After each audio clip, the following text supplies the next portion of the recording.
Nakiisa ang Eastern Police District sa pamumuno ni Officer in Charge Police Brigadier General Melesio M. Buslig Jr.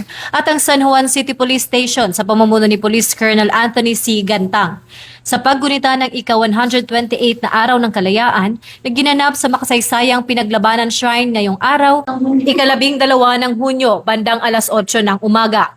Sa ilalim ng temang Kalayaan, Kinabukasan, Kasaysayan, nakipagtulungan ang kapulisan sa lokal na pamahalaan ng San Juan sa pagsasagawa ng isang solemnong flag raising at wreath-laying ceremony na dinaluhan ni na Department of Foreign Affairs Secretary Maria Teresa P. Lazaro, Mayor Francis Javier M. Zamora at Congresswoman Isabel Zamora. Sa nasabing aktibidad, ipinamalas ng PNP ang mahalagang papel nito sa pagpapanatili ng seguridad at kaayusan sa pamamagitan ng maagang paglalatag ng estratehikong deployment sa buong perimeter upang matiyak ang kaligtasan ng mga opisyal ng pamahalaan at ng pangkalahatang publiko.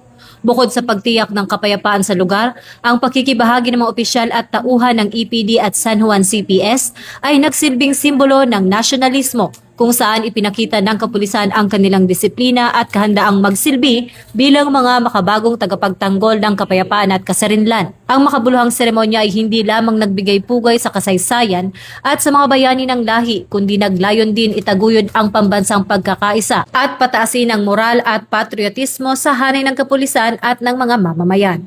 Ako po si Patrolwoman Sari Bernales, nagbabalita para sa Police News Network. Bagong PNP para sa bagong Pilipinas, serbisyong mabilis, tapat at nararamdaman.